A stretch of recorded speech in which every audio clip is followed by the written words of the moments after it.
چھٹے امام کا زمانہ ہے، امام جعفر صادق علیہ الصلوۃ والسلام۔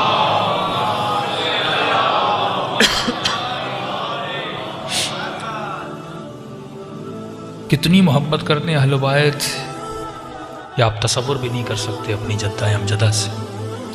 آقا قراتی فرماتے ہیں مجھے جب بھی مصیبت آتی ہے امام رضا کے روزے پہ جاتا ہوں 10 مرتبہ کہتا ہوں بفاطمۃ بفاطمۃ بفاطمہ۔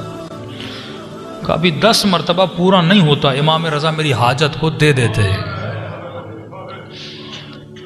تبھی فرمایا عیشیو کبھی چھوٹی چھوٹی باتوں کے لیے ہمیں ہماری دادی کا واسطہ نہ دیا کرو۔ ہم ہر مصیبت برداشت کر سکتے لیکن پسلیوں کا ٹوٹنا،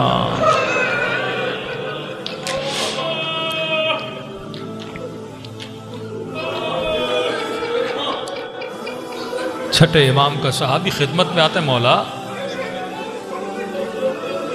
آپ کا ایک چاہنے والا ہے، اسے وقت کے حاکم کے سپاہیوں نے پکڑ لیا مولا، اور یہ کہتے ہوئے گئے کہ ہم اس کا سر قلم کریں گے، سر عام۔ محبت کرتے تھے اہل بیت۔ امام نے کہا کیوں پکڑا، کون سا جرم کیا تھا، اتنی بڑی خطا کہ اس کا سر قلم کیا جائے؟ کہ مولا کام تو ثواب کا تھا لیکن حکومت کی نگاہوں میں بڑی خطا ہے۔ کیا کیا؟ کہ وہ بیچارہ چل رہا تھا مولا، اس کا پاؤں پھسلا، جیسے پاؤں پھسلا وہ پہلو کے بل جا کے زمین پہ گرا۔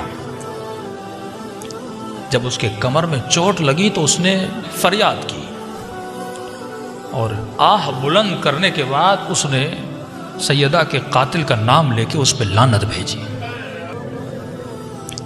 جب اس کے کمر میں چوٹ لگی تو اس نے فریاد کی اور آہ بلند کرنے کے بعد اس نے سیدہ کے قاتل کا نام لے کے اس پہ لعنت بھیجی۔ حاکموں نے سن لیا، سپاہی اس کو لے گئے۔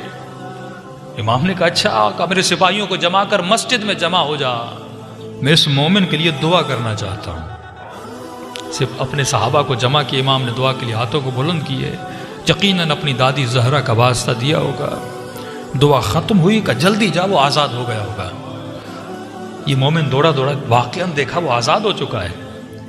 اسے کہا خوشخبری ہو، بتائے تو کس نے دعا کی تیرے لیے؟ کہا کس نے؟ کہا چھٹے امام نے دعا کی ہے۔ کہ جلدی آئے، امام سے شکریہ ادا کر۔ مولا کی خدمت میں آتا ہے کہ مولا آپ نے دعا کی؟ امام نے کہا بیٹھ جا۔ بیٹھا۔ امام نے کہا یہ بتا اتنے لوگوں کو چوٹیں لگتی ہیں، وہ میرے دادی کے قاتل پہ لعنت تو نہیں بھیجتے؟ تجھے جب چوٹ لگی تجھے میرے دادی کا قاتل یاد کیوں آیا؟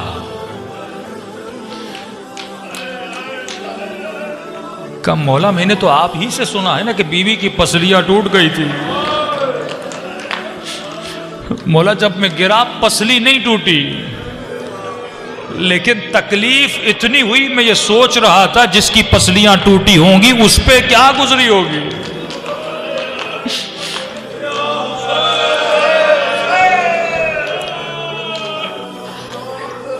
تبھی امام حسین فرماتے ہیں شیو جب پیاس لگے نا میری سکینہ کو یاد کیا کرو، اپنی تکلیفوں میں اہل بیت کو یاد کیا کرو، اپنے دردوں میں اہل بیت کو یاد کیا کرو۔